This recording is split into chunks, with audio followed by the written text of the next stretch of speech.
And looks like it is. We are back. We're going to discuss the Trivium tonight, Trivium refresher.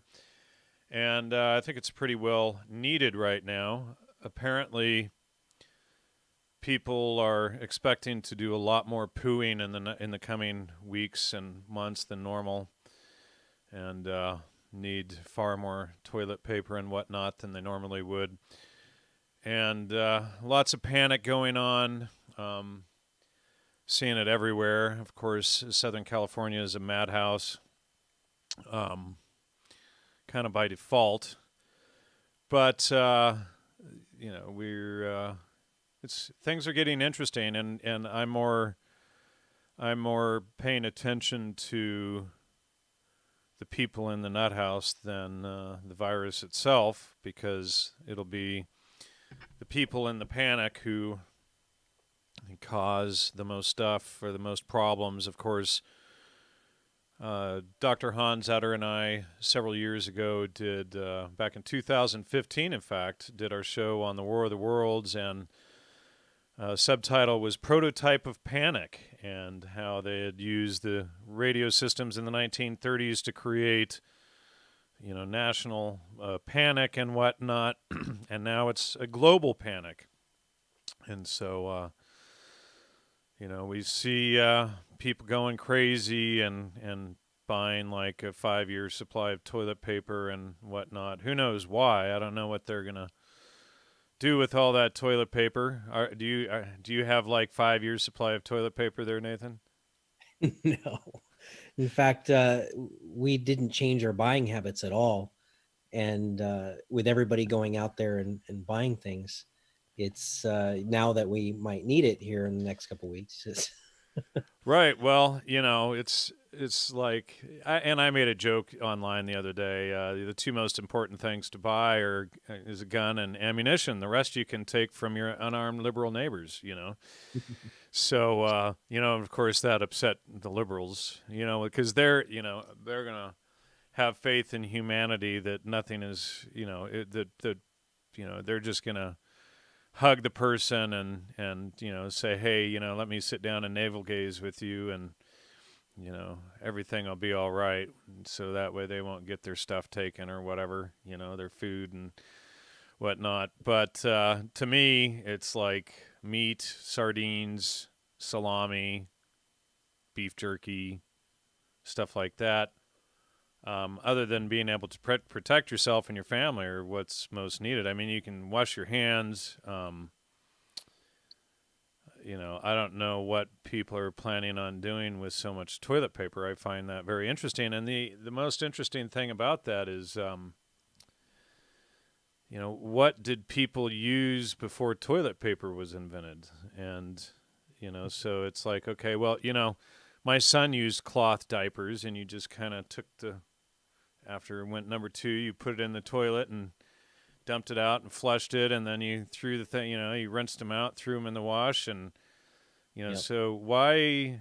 I don't get, it's like maybe all the people out there buying toilet paper, the people who used or were raised on disposable diapers. I'm not sure.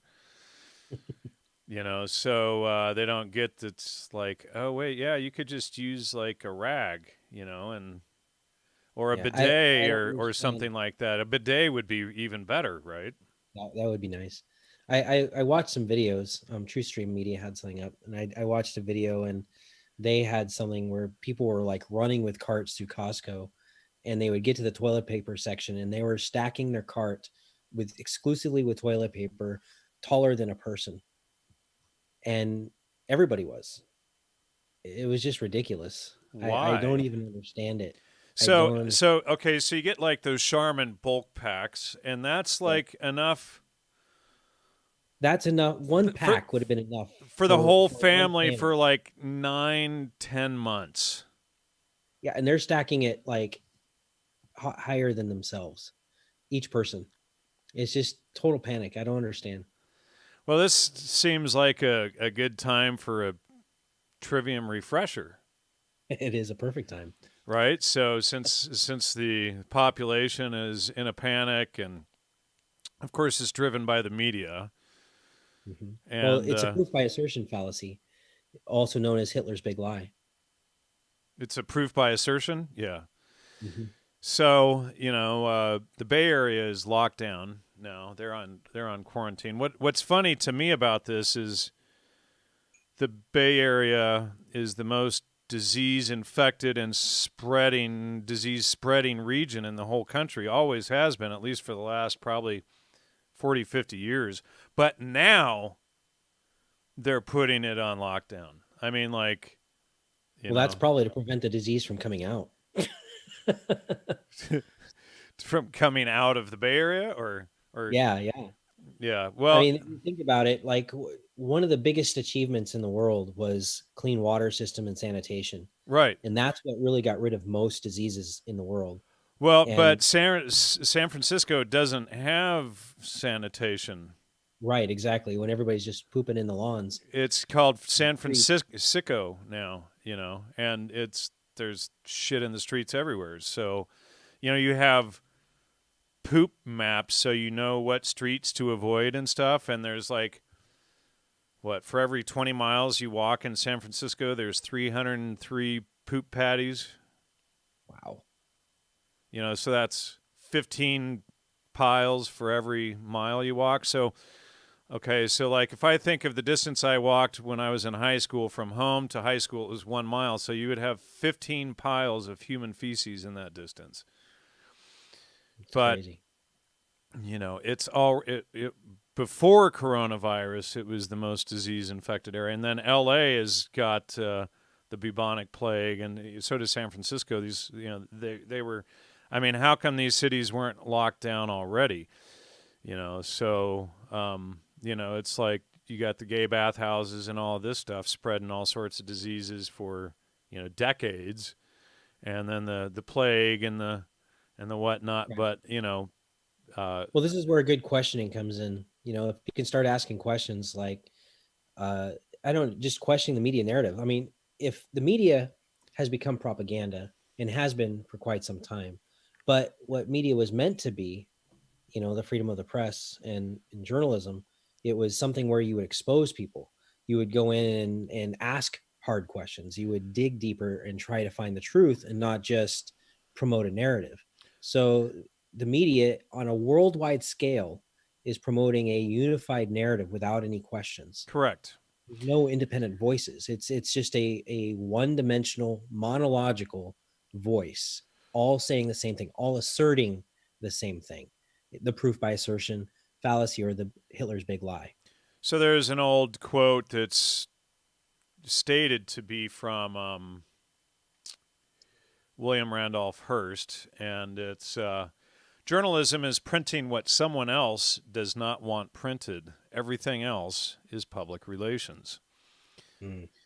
So, and it's probably falsely attributed to him. My footnote for that quote says this quote apparently falsely attributed to George Orwell, Eric Blair, but in the original form, it appears to be from William Randolph Hearst, Lord Northcliffe, or Alfred Harmsworth. The original states, news is something somebody doesn't want printed. All else is advertising. So Mm. what are they advertising? What are they PRing? And so, and then I hear today, the leftist media, the fake news, this woman just had to do good for society, and she was one of the first people in line to volunteer for the new coronavirus vaccine. And Yeah. it's like, oh, yeah, because, vaccines are so safe. And then you got Bill Gates, who's been talking about quelling the population with vaccines for years since his TED Talk. And it's like, yeah, forced vaccinations. Oh, I get it. Yeah, And then you And go to like, his area is hard hit too. yeah, well, The you go to Catalina Island and out off of L.A. and they've got a thing there where all of the bison were vaccinated to quell the bison population on the island. And then this year they said, well, we're going to have to vaccinate the deer population because there's too many deer because, the liberals got rid of all the hunters and now there's an overpopulation of deer. So now they're worried about the deer. And it's like, well, why don't you just bring the hunters back and stop harassing the hunters? And then they'll use the deer to feed people. But, they came up with atypical liberal solution, which was to vaccinate the deer for, fertility, and then that will get rid of the extra deer and pollute the meat and blah, blah, blah. So it makes so much sense. But yeah, apparently, even though Bill Gates talks about it, we don't have the technology to do that in people, even though we've been doing it to animals for years. Yeah. So you didn't stock up on 752 rolls of toilet paper? Nope, I haven't stocked up on anything. I guess people are going to wrap the toilet paper around themselves to Zombify themselves. well, either that or to prevent zombie attack. Mummify? Well, for those who don't get the joke, all these zombie movies, the stupid people are the zombies, and that's kind of the inside joke once you get it. Yeah. They're making fun of dumb people. So we're here today to help you not be one of the zombies. That's essentially what the goal is today. So anyway, anybody in the chat that bought 50 packs of toilet paper? Now they're not going to admit it, Unless you're selling it because you're a businessman. You decided right. to buy. Yeah, and then you just stand out in front of the grocery store and charge $100 for a 12-pack of toilet paper, That would do be what you can do. That would be kind of funny. I'm sure there's plenty of those people. But I'm wondering what they're going to do with all of that poop paper. I would love to hear from somebody in the audience who thinks that they're suddenly going to poop significantly more for the next foreseeable future.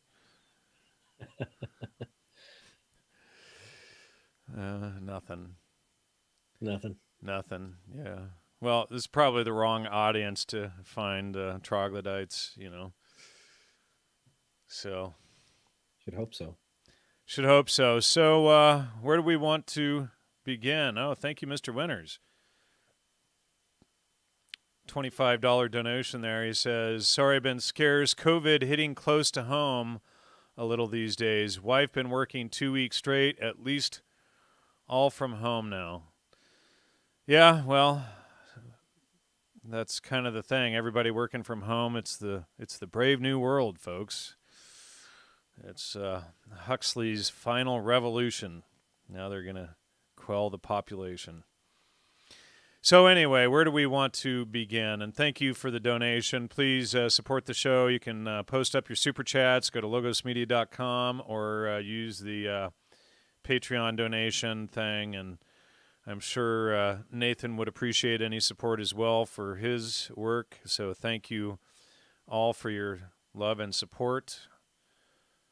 So, all right, let's get serious here. Trivium. Now we're 12 minutes in. We haven't even mentioned it. Hardly mentioned it, right? Okay, so what, why, how? What, why, how? Who, what, where, when, why, and how. So there's the Trivium, folks. You learned it in 3rd grade. That's it for the night. Have a good night. See you next week. So who, what, where, when, why, and how. Who, what, where, when is your general grammar. You all, most of you should know this by now. Here, let me put this in a separate window.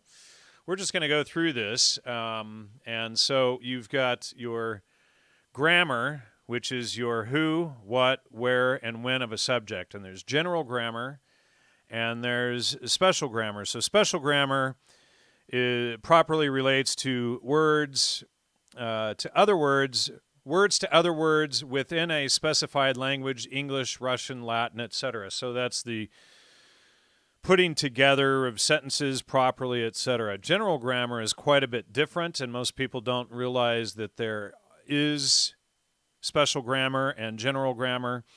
So general grammar is what we would generally refer to as doing research, and it relates to words to objective reality in any language and applies to all subjects as the first set of building blocks to integrated or fully mindful objective knowledge, a body of knowledge which has been gathered and arranged under the rules of general grammar can now be subjected to logic, oops, I didn't mean to do that, sorry, or full understanding, which empathetically is a separate intellectual procedure.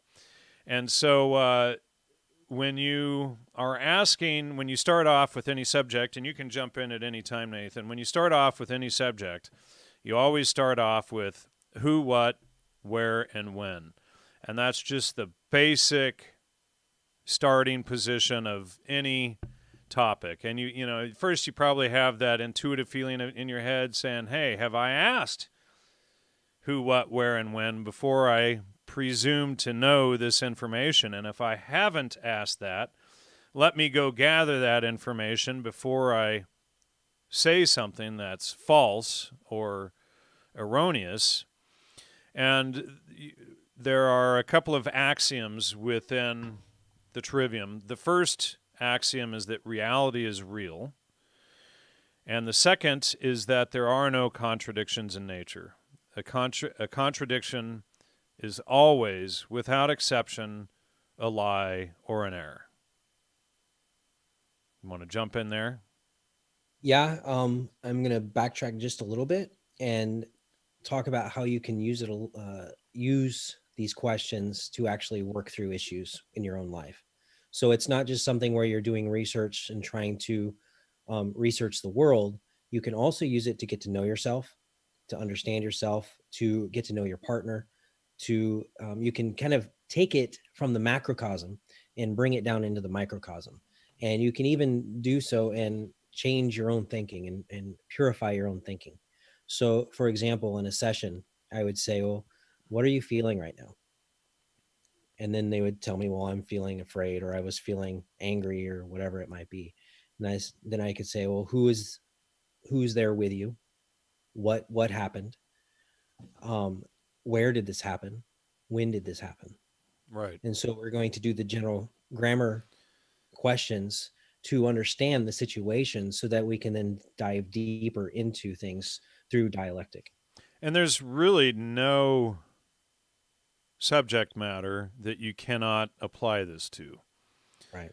You know, and there may be depths that a particular circumstance doesn't need to go into. Let's say if you're an auto mechanic, just to use an old fallback example I seem to always go to. If you're an auto mechanic and you're changing out spark plugs, you know, it might say, where are the what needs to be replaced? Where are they? When do I need to replace them? That kind of thing. But you probably, for the most part, unless you're teaching an automotive class, don't need to know who invented spark plugs, when were they invented, where were they invented, that kind of stuff. So there's levels that you can go down into, that you can drill down into a subject matter as you need to, and you can back out or go further down into any particular subject on a need-be basis.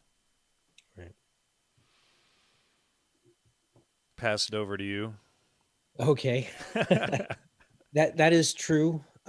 Also with when we're looking at an issue, when we're just looking at our own thinking, you can go different layers. You sometimes you can. Well, how to do this? Sometimes you're just looking at the feeling. Sometimes you're going back to childhood. You don't always have to go back to childhood. You can just deal with it right now. You can just deal with your thinking right now and why what you're thinking and why you're thinking it, rather than just going back to childhood or even going deeper into the layers of thinking. So you don't always have to do that. So we already have the trolls showing up. Forever Conscious Research Channel.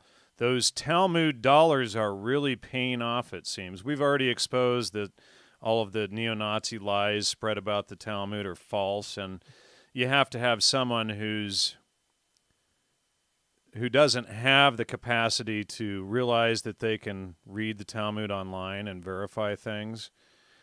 So, they spread Talmud dollars when we just did 24 shows exposing that was a fraud and that was fake. So try to use a little critical thinking. This episode is about critical thinking. So today we have our first example of someone who is not using it. Thank you so much, Forever Conscious Research Channel. I recommend people not subscribe to that channel. So anyway, moving on. That person is going to get a timeout for stupidity. So thank you so I much. just want to know where all my Talmud dollars are. I haven't seen that I money, or I haven't haven't seen gotten my any paycheck. either, and it's like we just exposed in depth how all of the stuff that is claimed about the Jewish Talmud and the Old Testament, which most people have in their freaking living rooms, isn't there. But when you go into the Quran, the Hadith, Tasfir, the Sunnah, the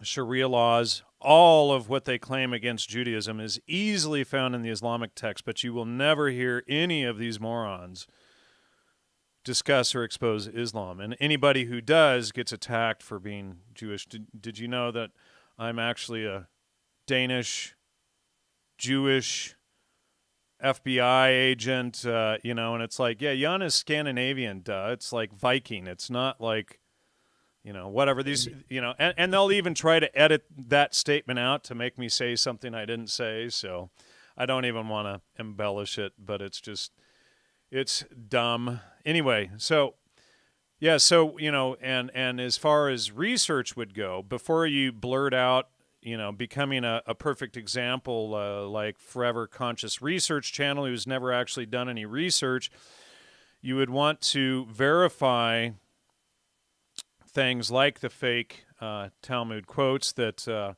I've exposed, and how, and we can even discuss that during this episode.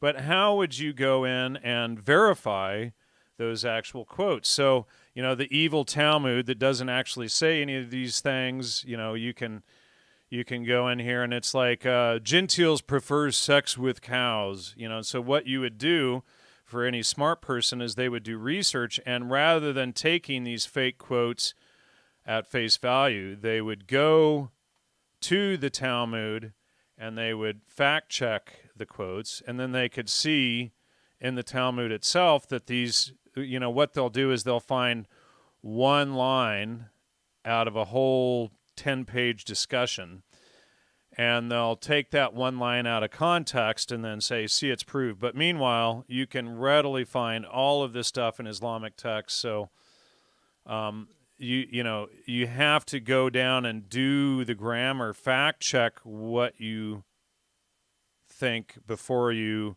send it downstream onto other people, before you send false information or lies downstream is what I'm trying to get at. I do that all the time with memes. Like if I see a quote and I really like the quote, and it's like, was that really said? Well, And was it really said by this person? I just read that quote a little bit ago, and so this is from my Spies in Academic Clothing article. Journalism is printing what someone else does not want printed. Everything else is public relations. So I originally went to fact check that quote, and then I put it in the footnotes here, what I discovered. The quote is apparently falsely attributed to George Orwell, Eric Blair, but in its original form appears to be from William Randolph Hearst, Lord Northcliffe, or Alfred Harmsworth. The original states, and then I put the original quote there. But that's all in the footnote there, but I put that there because when I went to go fact check that quote, George Orwell, who was a student of Aldous Huxley, he didn't actually say that. Right. Why is it important to fact check things like quotes? Well, to verify, one, who actually said it, where it actually came from, when it was said, and why it was said, because when you're careful with information, you don't want to send false information downstream, like Mr. Example spreading the Talmud money, Jewish money, ha ha ha. So what you want to do is verify things so that you know what is true. To me, as a Christian, Satan is the father of all lies. And so when you repeat something that is false, you become that facilitator. And so, God cannot lie. Jesus is the way, the truth, the life. Satan is the father of all lies. So do you want to follow truth or do you want to follow lies? And so you can become the facilitator of truth and heading off or exposing the false information or not repeating it at minimum, and getting down so that you, in your own mind, you have that true information rather than, facilitating and regurgitating dumb lies, And for those like, and I just showed the Talmud document on screen. I've showed this a number of times, but I went through 70 of the Talmud quotes, and out of 70, one was correct. And, for people who want, they can pause on screen and go through all these, but 1 out of 70 was correct. And that was about the destruction of Christian texts. And, of course, we say the same thing about Jewish texts. The Muslims say the same thing about Christian and Jewish texts, blah, blah, blah, blah. So, but 1 out of 70 is a 1.6% accuracy rating. So, you people who regurgitate that dumb stuff, that is the accuracy level that you're repeating is 1.6% accuracy. So, that means you're 98.4% full of crap. What does that do to a conclusion and also to the logic? Well, if you start with false premises, if you start with a false grammar, who, what, where, when, you're going to come to a false why, and then you're going to repeat a false how. Who, what, where, when, why, and how. So if your initial premises are all based on false assumptions, you cannot get to a honest, truthful conclusion, and you cannot relay an honest, truthful conclusion. You cannot, in the how, which is the rhetoric aspect of the trivium, you cannot express to others truthful, honest, fact-checked information because you've started with, entirely false premises like Forever Conscious Research Channel did. And then, I would present, this is going to be a hasty generalization fallacy. I'm going to call myself out, but right away, I would be reluctant to believe anything that person had on their channel because they couldn't even verify those quotes before they repeated them. And even lazier still on this person, we did a number of shows already exposing those lies. So here they are in the chat regurgitating them anyway, when over the last year we've constantly exposed how those quotes were false. So, it makes me question the cognitive capacity of this person to say anything truthful. Now, obviously, that's a hasty generalization fallacy. If I went up to whomever this person is behind Forever Conscious Research Channel and I asked him, where's the restroom, he should be able to tell me where the restroom is. It doesn't necessarily mean that everything out of his mouth is false, but we obviously can't trust anything he says regarding the Talmud, and he's caught up in the, everything is Majus, right? So go ahead. Now, rather than using the trivium on me here, let's just get back to the topic. I was going to say something about that, though. There's I made a video called How the Elite Became Our Gods. And what's up is that when you know the truth and, whatever that truth might be, and then you make a lie and then people believe that lie. So there's a false what, there's false knowledge, false grammar. And what ends up happening is you are now like a layer above them and they are now a layer below you. And it's like a matrix. I call it a matrix bubble or a lie bubble. That's the bane of my existence, Nathan. So, like, for example, blaming Zionism and the Jews for everything that's wrong in the world creates a bubble for a certain segment of society that they're going to stay trapped in. And the people who perpetuate that lie, that are above that bubble, that keep that know the truth, they're literally gods compared to those trapped within that lie. And now you can steer them any which direction you want by manipulating that lie and inserting new information into that lie, like an algorithm. And you can just move people from here to there because they haven't actually transcended the lie through understanding and knowing the truth. And for them to be able to do that, see, here's the thing, and when you're using the Trivium, you don't just want to believe what Nathan and Jan say. What you should actually do is, okay, well, Jan says all these quotes but one are lies. You know, he who desires none of his vows, blah, blah, blah. You know, you can go through, and in this I've compared Islam to most of these. But what you should do is go out and find this stuff yourself. Now, what the neo-Nazis and the GDL and the KKK and the Islamists say is, well, there's a secret hidden Talmud. Okay, well, the onus of proof, which is the evidence of the argument, then falls on you to show us that secret hidden Talmud.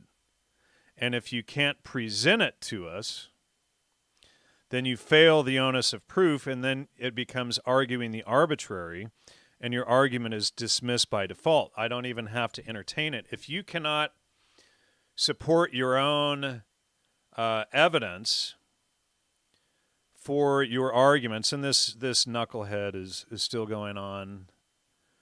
All of the roads lead to Rome and Switzerland. Jews are the fall guy. Then why did he say Talmud, blah, blah, blah, money earlier, etc.? I'm not even going to show his comments. But if you cannot substantiate your own arguments with evidence, with primary citations, then it's called arguing the arbitrary, and I can just dismiss it. I don't even have to entertain it. What I can do is I can, wad it up in a ball and throw it in the back of my brain and say, well, maybe, and if any evidence ever comes along, Right. I can pull that back up and say, okay, we can look at this again and see where it fits in. But a lot of people will yet still confuse fourth hand, third hand, secondary citations with primary. They don't know the difference. Well, this ad veracundium fallacy, this appeal to authority, says blah, blah, blah. And so they'll believe that authority. I heard it on MSNBC or I heard it on CNN, and they'll repeat that because an authority said it, a person in a white coat or whatever the case may be. They'll repeat that and not understand that they need to still go fact check that claim. What is the primary citation for that or source? And so what is a primary source?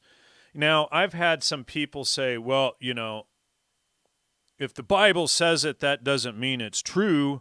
I could be quoting Dr. Seuss and, that doesn't mean it's true. Well, if I open a Dr. Seuss book and on page, 23 it says green eggs and ham, I know that on page 23 for a fact it says green eggs and ham. Right? So I have verified that citation. If you claim Dr. Seuss says on page 23 he's talking about green eggs and ham, if I go there and it says, green eggs and ham, then I've verified that citation. It doesn't mean if green eggs and ham are real, and actually you can find green eggs. The people, like in Peru and stuff, there are actual green eggs and brown eggs and white eggs and you can get goose eggs and duck eggs and all these different kinds of eggs, but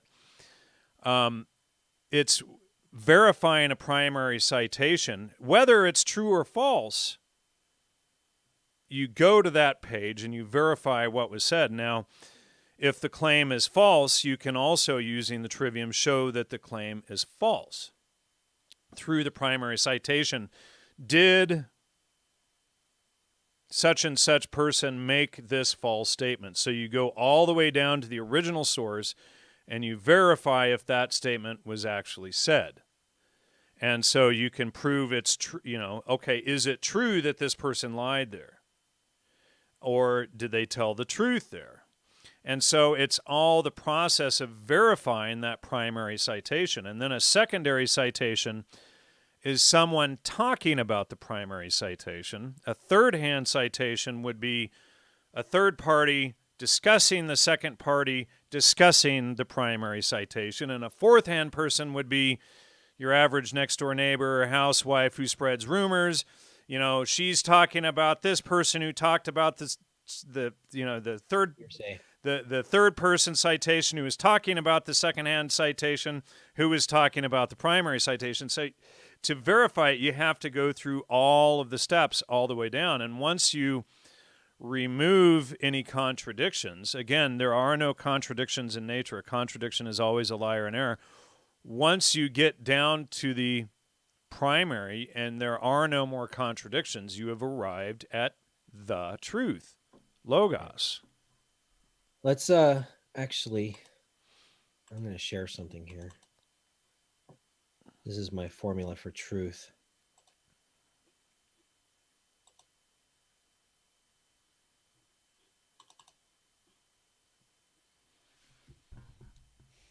So the formula for truth is quite simple. It goes knowledge or information plus understanding, logic, minus contradictions equals wisdom or the truth. Conversely, the formula for a lie, there's actually a formula for a lie, impartial, distorted, or hidden knowledge, knowledge that's been purposely concealed, like at a crime scene. You know, they hide motives, they might hide the evidence. Plus contradictions, minus understanding, so there's going to be some logical fallacies there, and that is folly. And the opposite of wisdom is folly, and that is a lie.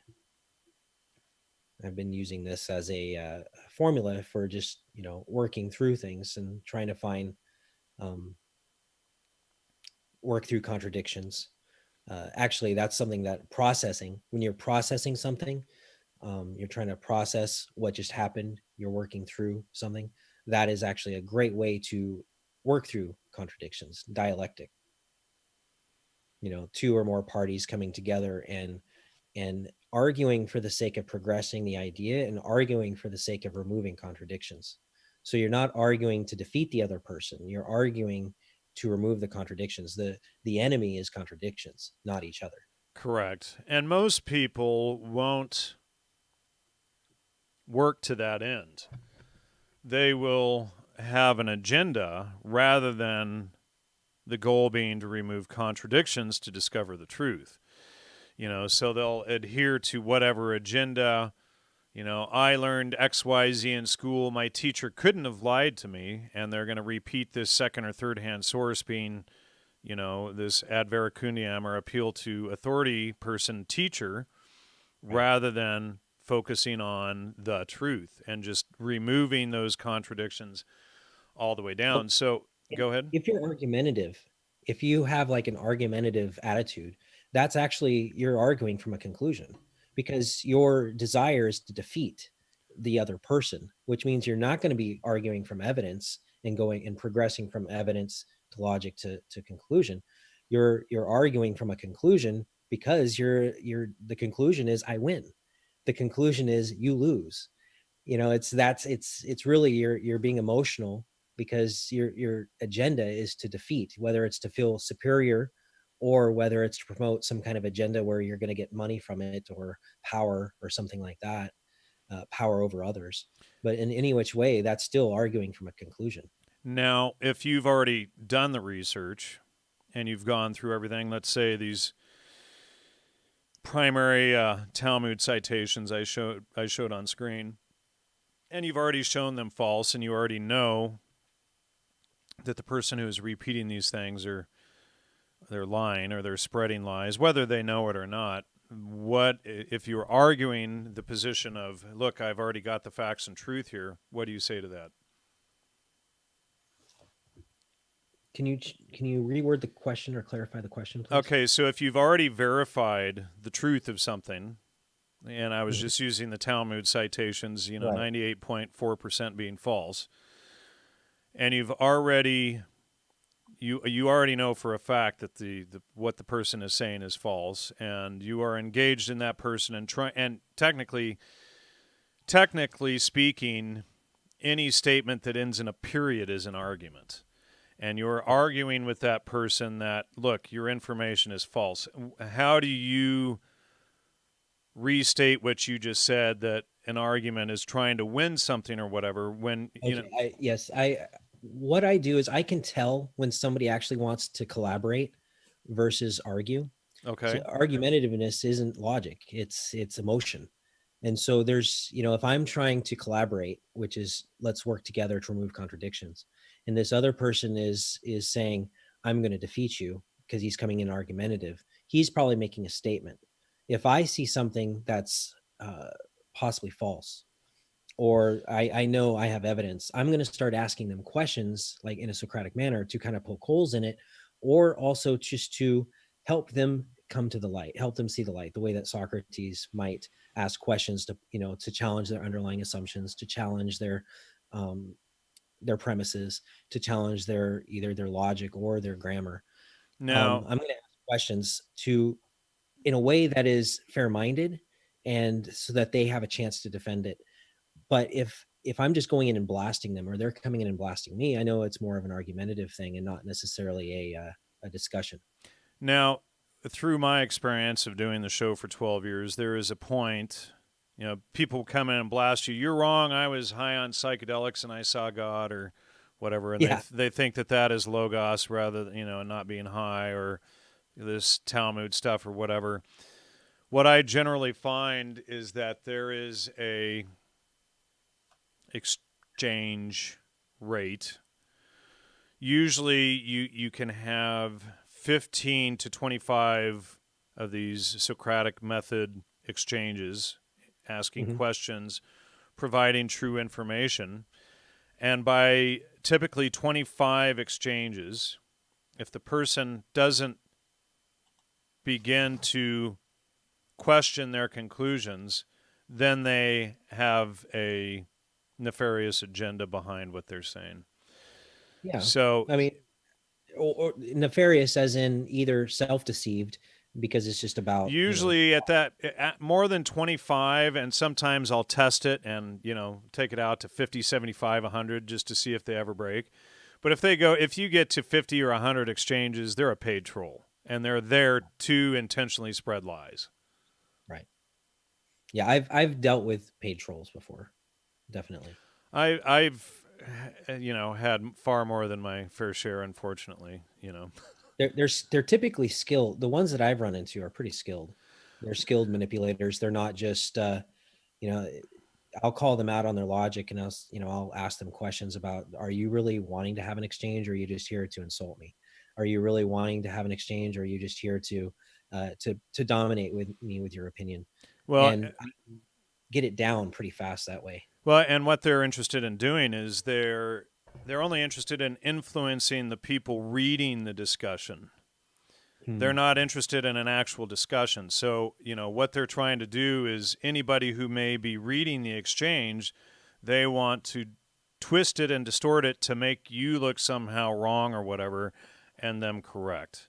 Right. So they have no interest in a proper, honest exchange. So then they're going to use appeal to ridicule, which is the horse laugh. You're wrong because ha ha ha.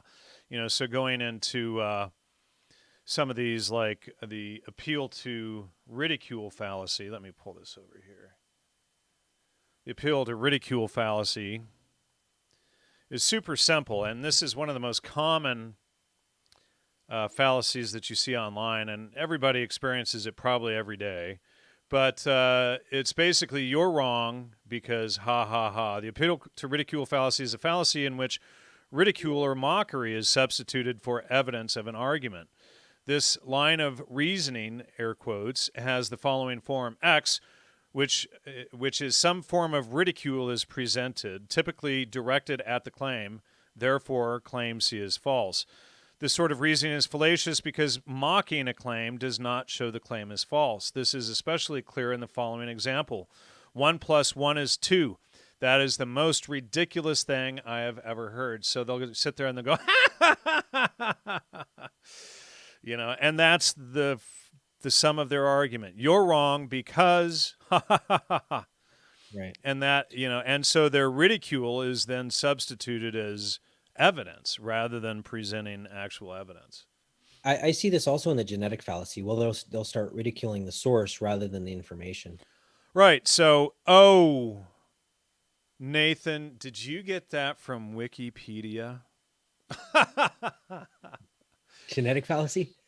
Yeah, so rather than going to the Wikipedia page, checking the citations at the bottom of that page and showing how that Wikipedia entry is wrong, they'll attack that it's just from Wikipedia, period. Oh, yes, yes, yes. Okay.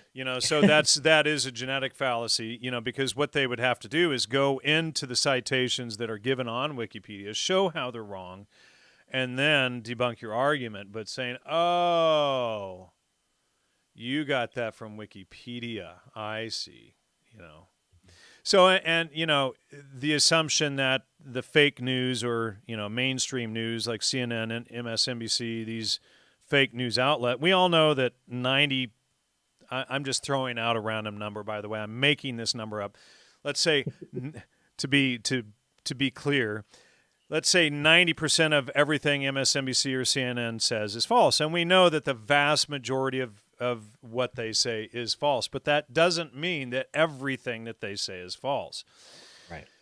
So you could have someone who lies 95% of the time, but they tell the truth 5% of the time, and it may be that 5% information that you get that could change everything you think you know, or that could change the whole, equation or what you're trying to figure out just by getting that little snippet. So sometimes reading or studying a source that you know is false will get you the information or the source material or the direction that you need to go to find the truth. This is actually, I would like to say, this is why I actually study some of QAnon stuff. Not because I necessarily believe it, but because there's some interesting information there that could prove useful later down the road. I'm not saying it's true. I'm not saying it's false. I'm saying that it's something that I hold in my awareness in the back of my mind, because sometimes they give away dates, sometimes they give away certain concepts and ideas, and it could very well be a psyop. I'm fully aware of that, but that doesn't mean because it's a psyop, I shouldn't actually see what they're saying. Correct. So another example is all of these books behind me over here that, like I said, it's like 25, 26 shelf feet of books on psychedelics. The whole thing is MK Ultra. I have those books. I got into it originally thinking that it was true, but I have them still today because that is the literature from the CIA's MK Ultra program. And I use that research not because I think it's true, but because I know it's full of crap and I can go in, fact check them down to the primary citations and show how they're false, right? And so sometimes you'll see a lead, like, let's say Jay Stevens' book over there, Storming Heaven, and he's talking about Leary's congressional testimony, and he cites one little snippet, and, Leary went in and, with Allen Ginsberg and these guys and Walter Boert, and they all went into Congress and they gave their testimony, and then I would see another book give a tiny little snippet of what Leary said. So I'm like, well, are they telling the truth? So then what I did is I went to University of Riverside and I pulled up the entire conversation. And this isn't even all of it here. I do have all of it. But, Leary goes before Congress and they're saying Leary fought against the government outlawing drugs. Well, is that true? Or is that just something being regurgitated in every CIA-controlled MKUltra book out there? And it's something that the CIA put out itself. So when I went into the actual congressional testimony, which people can find here, Leary and the Narcotic Rehabilitation Act of 1966, hearings before the Special Subcommittee 89th Congress, second session. And then I give the page numbers here. So you can go to this book and these page numbers, and you can find this exact citation. So you know that I'm telling the truth. But none of the sources, not one of them, provided the actual citation. So, Senator Dodd, do you think that the drug needs to be put under control and restriction? Leary, pardon, sir? Senator Dodd, let me rephrase my question. Don't you feel that LSD should be put under some control or restriction as to its use? Dr. Leary, yes, sir. Senator Dodd, as to its sale, possession, and use? Dr. Leary, I definitely do. In the first place, I think that the 1965 Drug Control Act, which this committee, I understand, sponsored, is the high watermark of such legislation. Dr. Leary, continuing on, yes, sir, I agree completely with your bill. The 1965 Drug Control Act, I think, is, Senator Dodd, that the federal government and the state governments ought to control. I am in 100% agreement with the 1965 Drug Control Bill. Senator Kennedy of Massachusetts, so there shouldn't be, Dr. Leary cutting him off, I wish the states, I might add, would follow with the wisdom of this committee and the Senate and Congress of the United States and follow your lead exactly with that kind of legislation.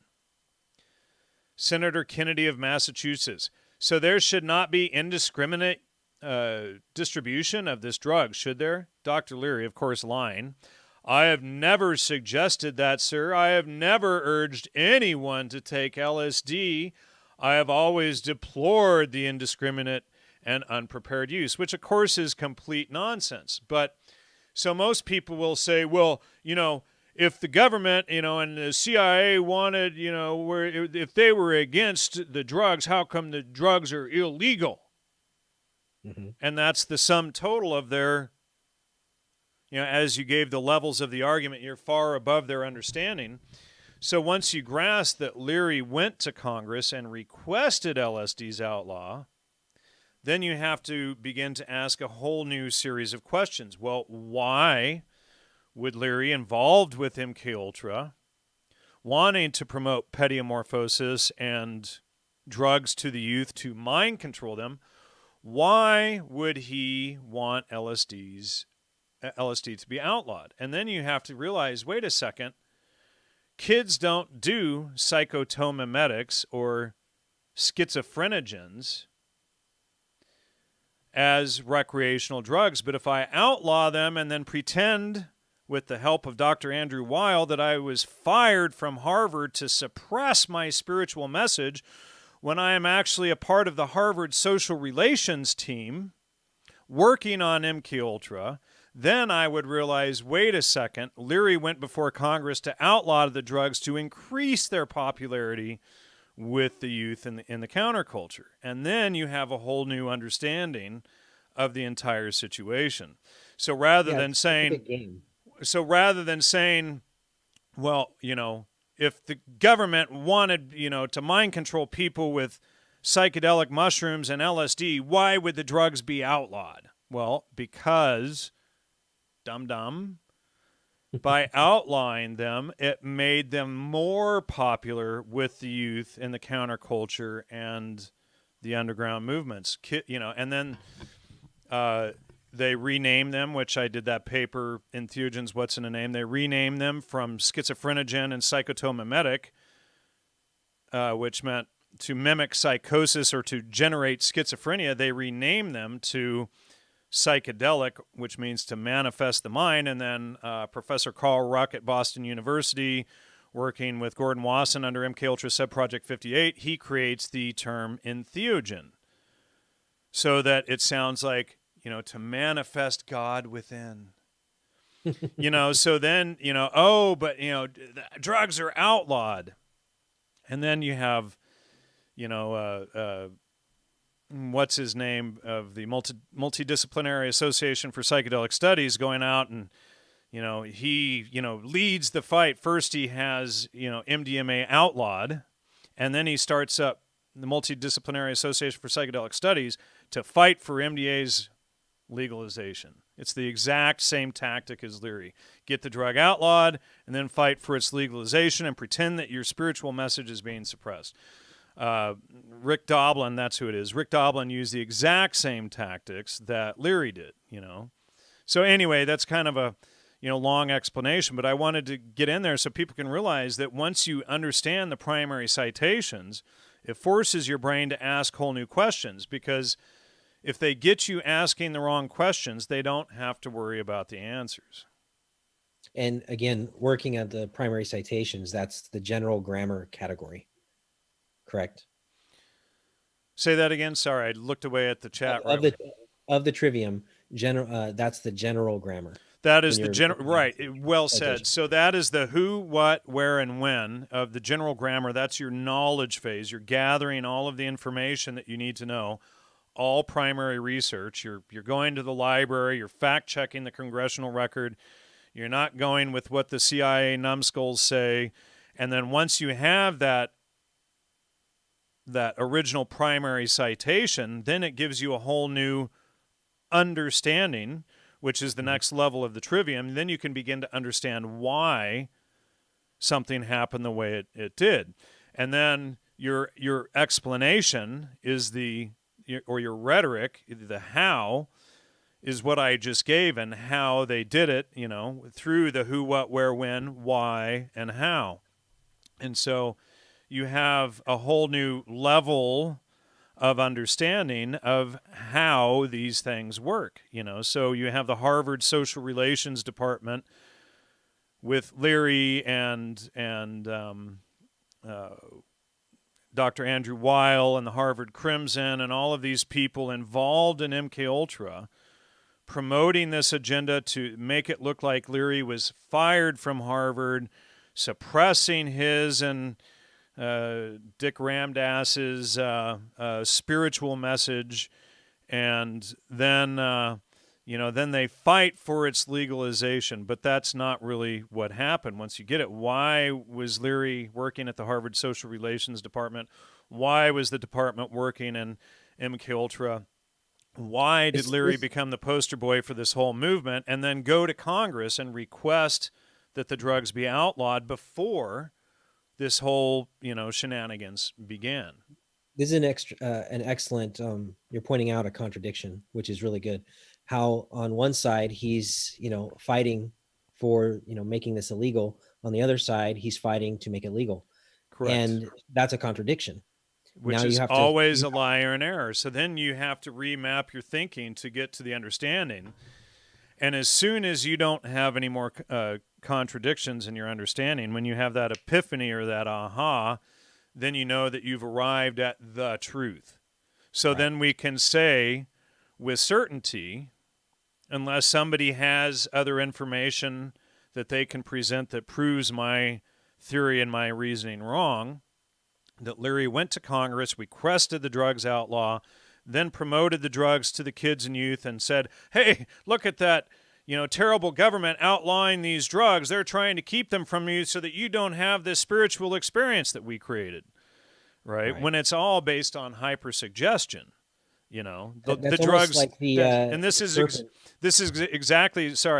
exactly why I renamed the drugs suggestogens back in 2014, is because they cause hypersuggestion. And if people will say, well, if nobody's around me, if I'm taking them in my closet, I can't be impacted by that. Well, that's, again, a false premise, and not having the knowledge to understand how they work as suggestogens. And then you explain a false reasoning how you came to that conclusion. But if you've ever even heard a Beatles song in your life, you've already been imprinted with the program that these are spiritual drugs. Or if you've ever heard the word psychedelic, well, to manifest the mind, or entheogen, to generate God within, you've already been programmed with that false agenda. You just actually showed the pattern of the eating, or the Garden of Eden, and the serpent tempting Eve. You don't want this. This God says you can't have it, but maybe, you should have it. And so it's like, well, kind of it's hilarious that you say that, because Gordon Wasson and Aldous Huxley both use the Garden of Eden situation as the foundation for their whole argument. So Wasson, and I expose that in this article in Thuygen's What's in a Name, but Wasson goes through this whole thing where he's in the forest and finds the mushrooms and and then, but it's basically, once you understand it, he's literally using the Genesis 3 story. It was a walk in the woods many years ago that launched my wife and me on our quest of the mysterious mushroom. We were married in London in 1926, she being Russian, born and brought up in Moscow. She had lately qualified as a physician at the University of London. I am from Great Falls, blah, blah, blah, all this irrelevant stuff. In the afternoon of the first day, we went strolling along the lovely mountain path through the woods, crisscrossed by the slanting rays of the descending sun. We were young, carefree, and in love. So, he's setting up the whole Adam and Eve story here. Suddenly, my bride abandoned my side. Oh, sounds like Eve running away. She had spied a mushroom in the forest, and racing over the carpet of dried leaves in the woods, she knelt in poses of adoration. Oh, and mi pachorke. Before first one cluster and then the other of these growths, in ecstasy. She called each kind by an endearing Russian name. Oh, moi pachorke. Oh. She caressed the toadstools, savored their earthly perfume. Like all good Anglo-Saxons, I knew nothing, so now he's Adam, about the fungal world, and I felt and felt that the less I knew about these putrid, treacherous excrescences, the better. For her, they were things of grace infinitely inviting to the perceptive mind. She insisted on gathering them, laughing at my protests, mocking my horror. Okay, well, let's go back to the beginning of the whole story. Now the serpent was more subtle than any beast in the field, which the Lord God had made. And he said unto the woman, Yea, hath God said, Ye shall not eat of every tree in the garden, but the fruit of the tree which is in the midst of the garden, God has said, Ye shall not eat of it, neither shall ye touch it, lest ye die. And when the woman saw that the tree was good for food, and that it was pleasant to the eyes, isn't that just like she was giving each one an endearing name and poses of adoration, and the tree, and a tree to be desired to make one wise. She took of the fruit thereof and did eat, and gave also unto her husband with her, that he did eat. And here it is right down here. It's the same story. It's just rewritten. But, if Wasson had said, and then suddenly my wife, almost stepped on a serpent, it would have given everything away. Right. So, it's using the psychology of the forbidden fruit to get people to want it. Correct. So that's exactly what Wasson did. And then you have here it is. You have Huxley and Leary doing the same exact same. Oh man, I just had it, and it just the page just ran crazy. So this is a conversation between Leary and Aldous Huxley. Of course, I've exposed for years that Aldous Huxley was one of the key architects of the MK Ultra program. These are evolutionary matters. They cannot be rushed. And this is Huxley talking to Leary. Work privately. Initiate artists, writers, poets, jazz musicians, elegant courtesans, painters, rich bohemians, and they'll initiate the intelligent rich. Okay, he wants to initiate the rich people. That's how everything of culture and beauty and philosophic freedom has been passed on. Really? That's a what is that? That's a formal fallacy. Anyway, I'll show you here, and I'll cover my ugly mug while I'm talking here. Your role is quite simple. Become a cheerleader for the evolution. That's what I did, and my grandfather before me. And he's speaking of Thomas Henry Huxley, who is Darwin's propaganda manager. These brain drugs, mass-produced in the laboratories, will bring about vast changes in society. Yeah, it's called the fall. This will happen with or without you or me. All we can do is spread the word. The obstacle to this evolution, Timothy, is the Bible. I don't remember any discussion of brain change drugs in the Bible, Leary says. Timothy, have you forgotten the very first chapters of Genesis? Jehovah says to Adam and Eve, I've built you this wonderful resort eastward of Eden. You can have anything you want except you are forbidden to eat the fruit of the tree of knowledge. The first controlled substances. Exactly. The Bible begins with food and drug prohibitions. So the fall and original sin were caused by the taking of illegal drugs. Look around you, folks. It's all around. By this time, Aldous was chuckling away, very pleased with himself, and I was rolling on the floor with laughter. So the first controlled substances, exactly. The Bible begins with food and drug prohibitions. So the fall and original sin were caused by the taking of illegal drugs. Now, when you think about all the hippies at Woodstock fornicating to their graven images, their rock idols, and you fast forward from, the Summer of Love, Leary going to before Congress, having the drugs outlawed, Woodstock the following summer, the Summer of Love in 1966, and it was 1966 when they did all of this stuff. Then you can see the whole progression of how they were promoting this to literally create the fall. And then you can just go around and you look at the people with the huge, with the pig and bull rings in their noses and the huge things and tattoos everywhere, desecrating the temple and, all of this stuff. You can see the progression of the social engineering all the way through. So anyway, that was a long rambling rant there. Now it's back to you, man. I'm putting you on the spot. Okay. Well, I will actually get to something here. Let me share the screen. Somebody somebody is asking if someone was named Dick Ramdas, and yes, his name is Dick Ramdas or Dick Alpert. He went by Dick Ramdas or Ramdas. He spun it to sound spiritual, but he was a flaming, homosexual. So it's Dick Ramdas. It's just he turned it into a spiritual sounding name, but it was a inside joke. I would like to discuss a different type of informal fallacy where you actually manipulate language. Okay. And I will share the screen here. Okay.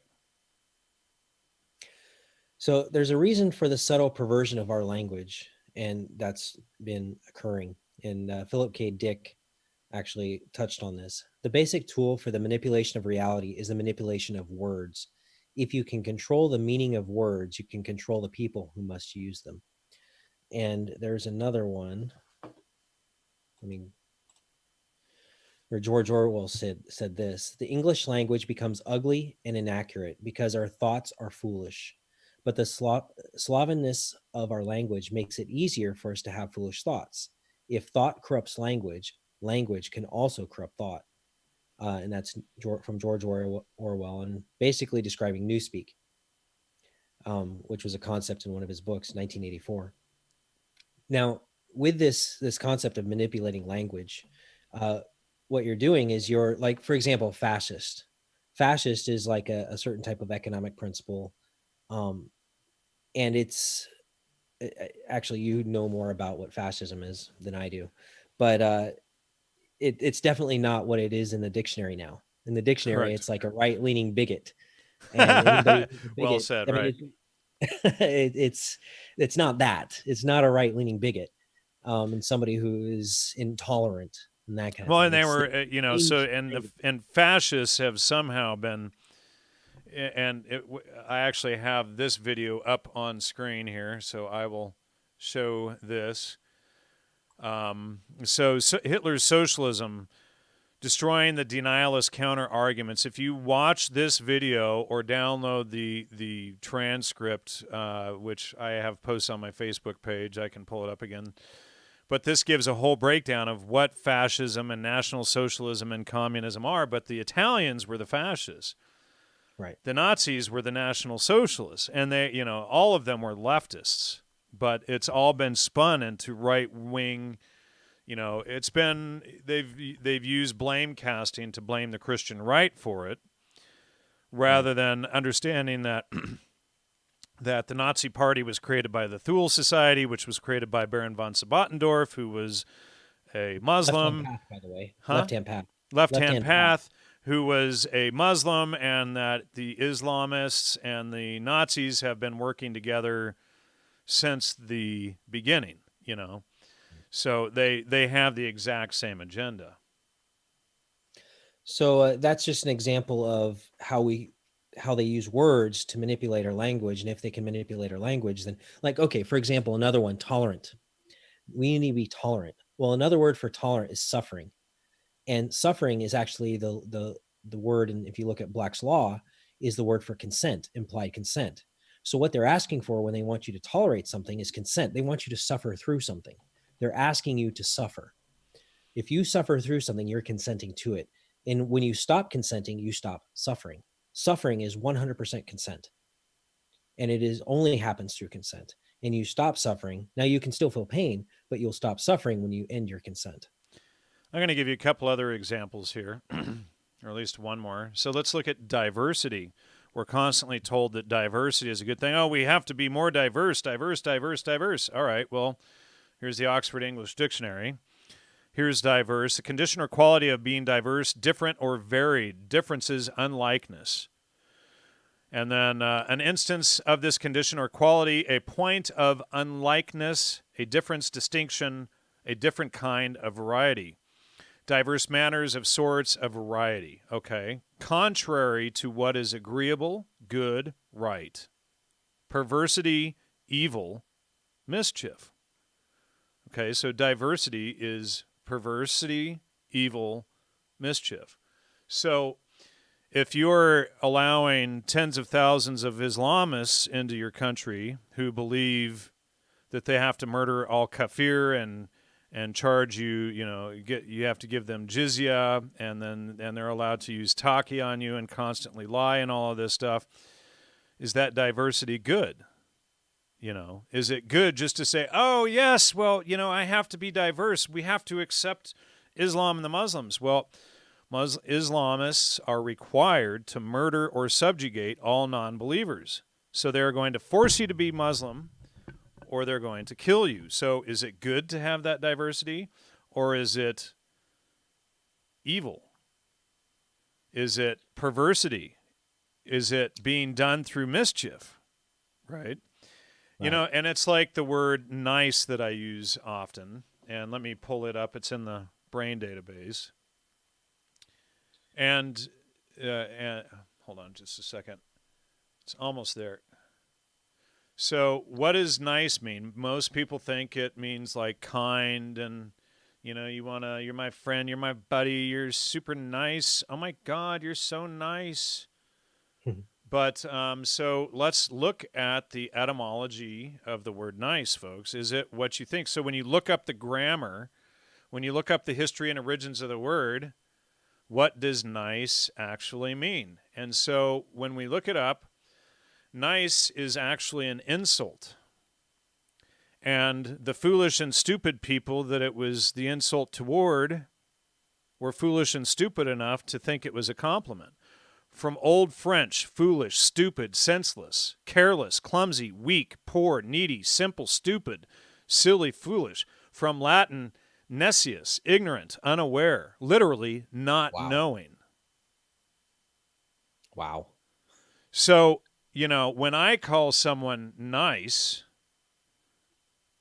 I'm not saying they're kindly. I'm calling them nice.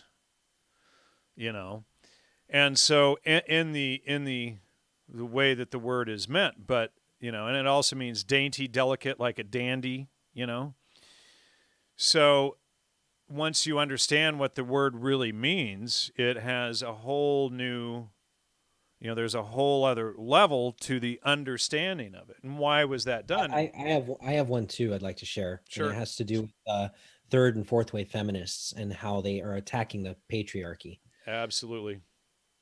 Patria is actually Greek for family, and arche obviously comes from archon and ruler, so a ruler of the family. And I found a John Taylor Gatto where he was citing something in one of his books. I didn't find the original citation, but it was like Horace Mann or somebody like that said it, and he was talking about how the mother state was a patriarch, and he actually was talking about how the mother, being the nurturer and stuff like that, and she's a patriarch.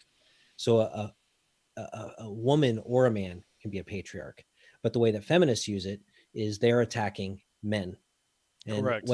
when they're like down with the patriarchy, what are they really saying? Are they saying down with men, or are they saying down with the family?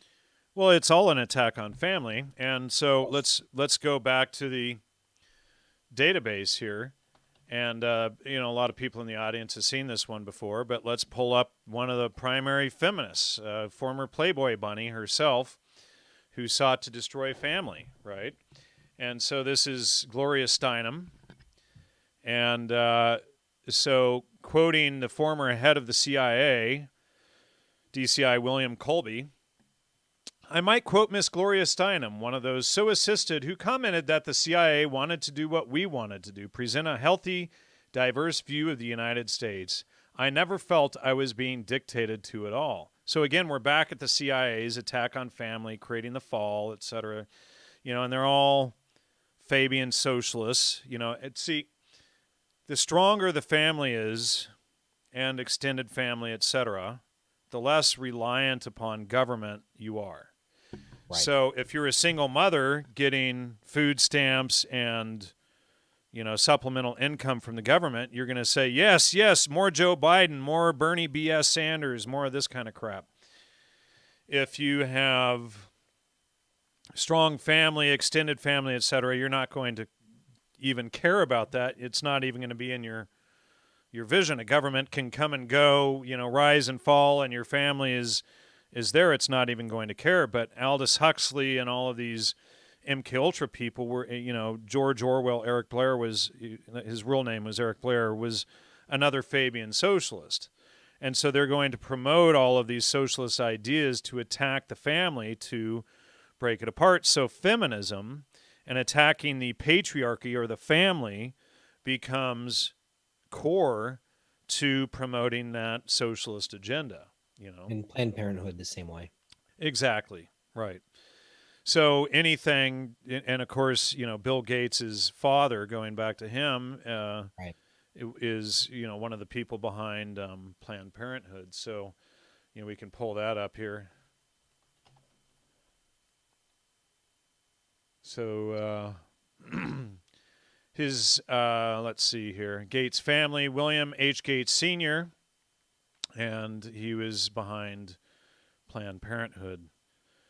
So and we can see this whole family is involved in eugenics, population control, wiping out the family. And part of that, just like with the Woodstock and fornicating to your graven images or your rock idols, etc., is promoting hypersexuality. So you're not bonding with a lifetime mate. You're out, promoting polyamory and having, as many random lovers as you can, and going to rave parties or Burning Man, and it's all about free sex and free love and all of this stuff. And then what they do is they have you dedicate your whole year to building this thing that you take out to the desert for a week and then you burn it, right? So all of that energy is being burned up into the air rather than going toward your family and your future. So all of that is intentional destruction of the family. And once you see that the family is the primary target of MK Ultra, of the 60s counterculture, of the rock music, sex, drugs, rock and roll, the tattoos and the bull and pig noses and, rings in the nose, all of this stuff, it's to degrade the family. And what does the Bible promote on the other side? It promotes how to build a strong society and strong family. Right. So it's the exact opposite. And then, of course, most people believe, having not read the Bible or especially the New Testament themselves, they think, oh, well, the Bible suppresses women. Does it? Well, what the Bible actually says, what the New Testament actually says, is the man owns the body of the woman. And then the next line says, and the woman owns the body of the man. So it's like, oh, so they own each other. Oh, I got it. But there is so much propaganda put out there by the socialists and the Satanists and those who want to promote this agenda to attack the family that people believe it unquestioningly without going to the primary citations to fact check it, which means reading 410 pages of the New Testament. This is, by the way, why I take a lot of the trivium stuff and I take it down to the microcosm, because the family is the microcosm, the individual is the microcosm, and then the family is the microcosm. And using the trivium within the family to do dialectics, because it's like the husband and the wife arguing to come to a synthesis, to remove the contradictions, to come to higher knowledge together, to come to wisdom together. This is very important to be able to learn how to use the trivium and to go through conflict resolution, so you're not just arguing to win or arguing to manipulate or trying to dominate your partner, either the feminine way of dominating or the masculine way of dominating.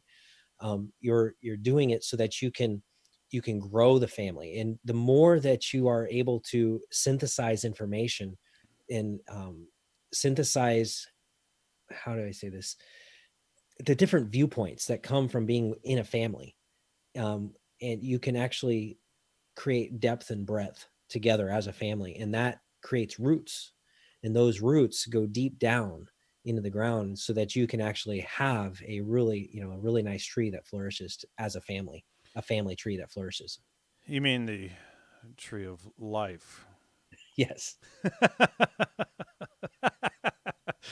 And the bad branches of the tree of life that can't give good fruit are cut and thrown into the fire. So, guess what, folks? All of the liberals who don't have a family and who don't figure this stuff out, their branch is cut and thrown into the fire. And that lineage, that branch of the tree of life or family tree is ended.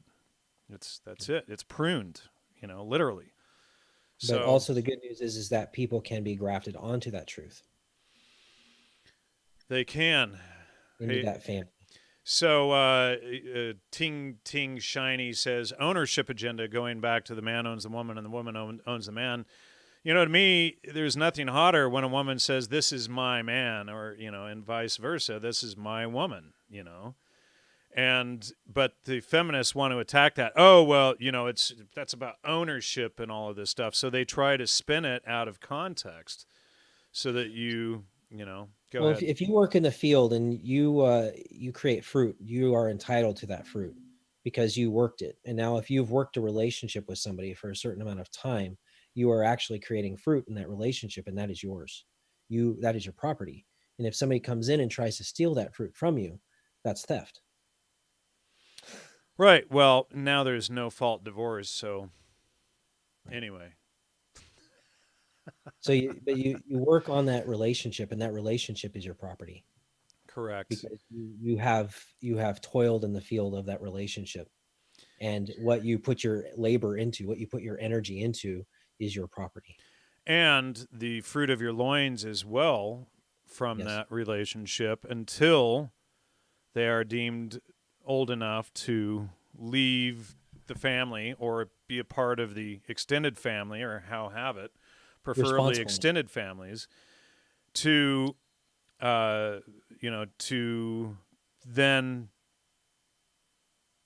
bind with their own wife and start their own families and do the process all over again. So this is how it goes on generation after generation throughout time, and biblically speaking, back to Adam and Eve. And then you have the lesbians or the feminists who are the daughters of Lilith, or no, daughters of Sophia, and then you have the Satanists who are the children of Lilith. Right. So, There you go. So, I'm sure we missed a whole bunch of stuff on the Trivium, but we did go through who, what, where, when, why, and how, and gathering information, checking primary citations. We didn't do you want to cover any logical fallacies or any of that stuff? Probably not a good idea tonight. We're at, we're at how long now? Almost an hour and a half. Right. So we But could do a part two where we get more into the logic side, the formal fallacies, or formal fallacies. We in, were that would be informal. informal fallacies, unless you want to do formal fallacies. You want to do written or spoken? The actual logic, not the grammar fallacies, but the logic fallacies. All right. Yeah, so we could definitely do that, and we can figure out when to do that. But I also recommend people go to, the Trivium website and use the Trivium when you're going through the Trivium website. Take in all the grammar, study it to understand, to get all your knowledge and to understand it, and then to begin to express it or explain it to others through how. So up here we have study materials. I recommend going through all of this stuff. Last week we covered the Dunning-Kruger effect. Here's John Taylor Gatto that Nathan just mentioned. We've got, all these different sources up here. I used to have a list of books here to Amazon, but unfortunately they changed how that worked and it's not there anymore. But there's tons of audio up on the website. I would recommend going through all of the audio down here and just take it all in and begin to understand how the Trivium works. And then there's also the Quadrivium, which is arithmetic, geometry, music, and astronomy, always in that order. And again, the Trivium is grammar, logic, and rhetoric, always in that order, or who, what, where, when, why, and how.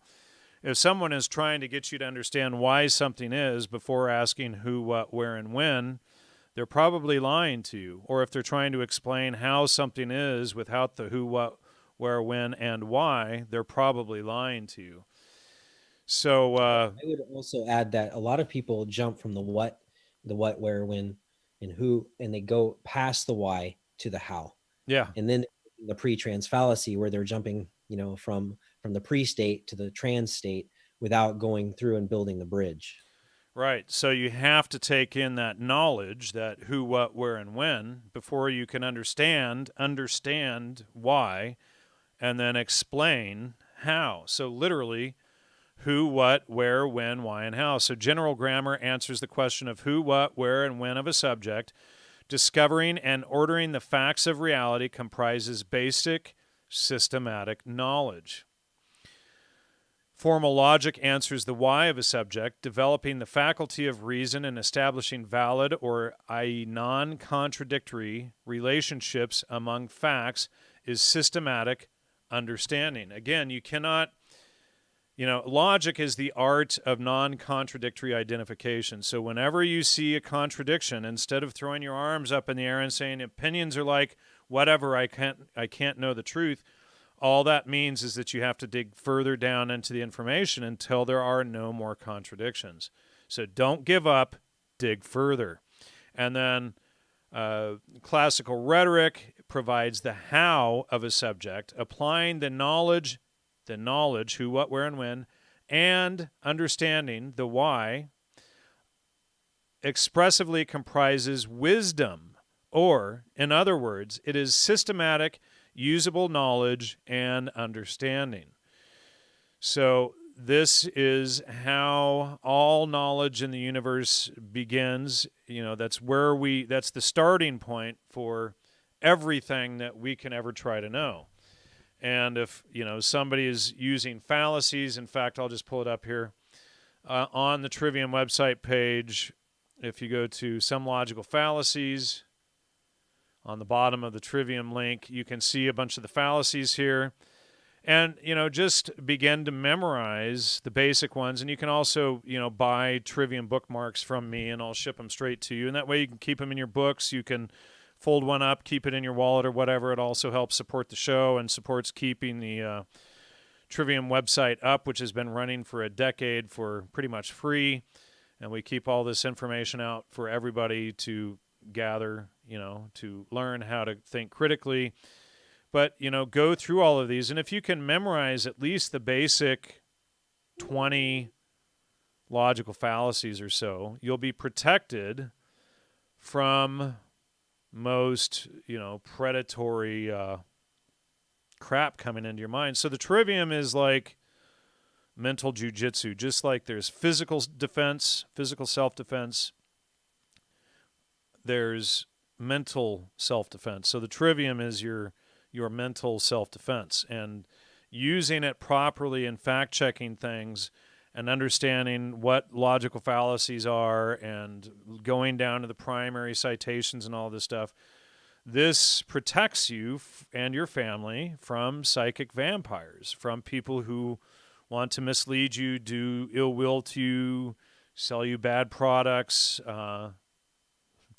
mind control the whole society through fear campaigns and virus scares and whatnot, and get you to do, runs on grocery stores to buy, enough Toilet toilet paper. paper to last you until, the next century or whatever.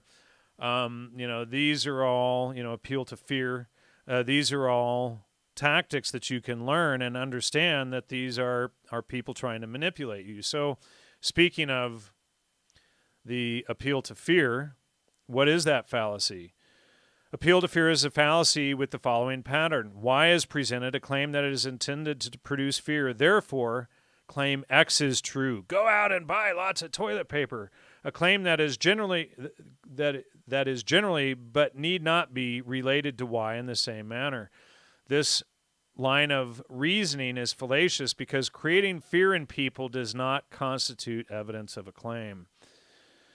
So, I would add that what the media is doing is they're saying things like do not hoard, do not hoard.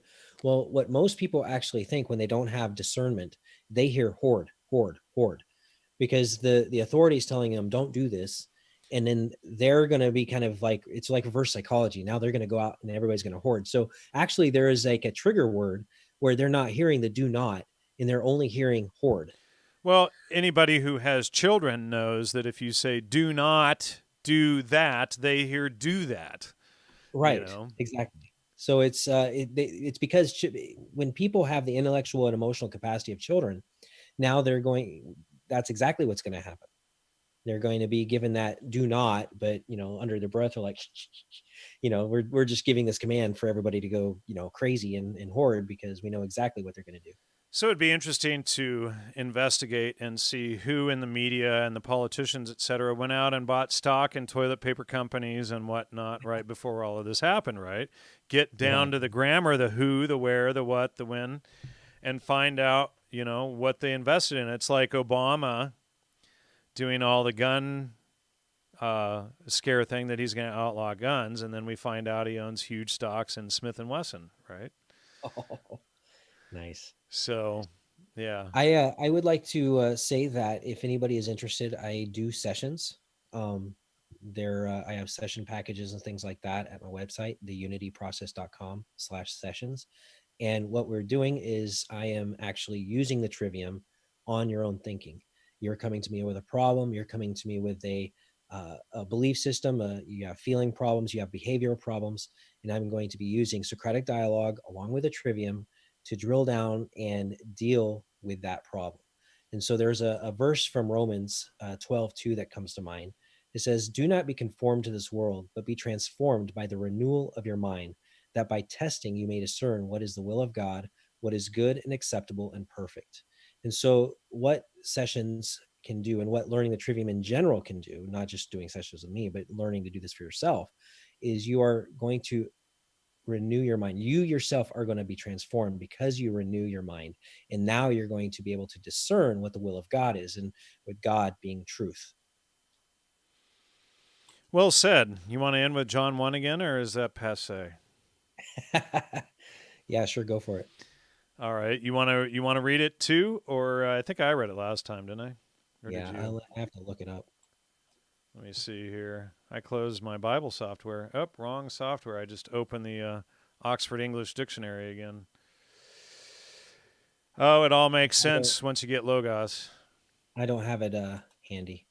All right. So here it's coming up here. Let's see. John 1. In the beginning was the Word, and the Word was with God, and the Word was God. The same was in the beginning with God. All things were made by him, and without him was not anything made that was made. In him was life, and the life was the light of men.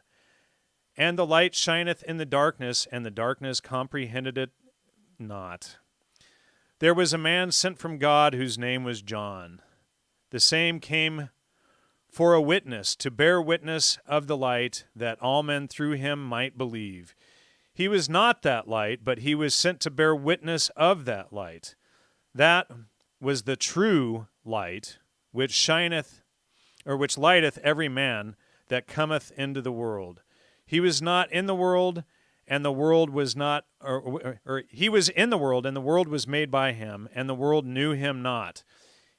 He came unto his own, and his own received him not. But as many as received him, to them gave he power to become the sons of God, even to them that believe in his name. Hold on a second, scroll down here. Which were born not of blood, nor of the will of the flesh, nor of the will of man, but of God, or of truth, Logos. And the Word was made flesh and dwelt among us. And we beheld his glory, the glory as of the only begotten of the Father, full of grace and truth. John bare witness of him, and cried, saying, This was he of whom I spake. He that cometh after me is preferred before me, for he was before me. And of this fullness have all we received, and grace for grace. For the law was given by Moses, but grace and truth came by Jesus Christ. No man hath seen God at any time. The only begotten Son, which is in the bosom of the Father, he hath declared him. Anyway, and that's the King James Version. Go ahead.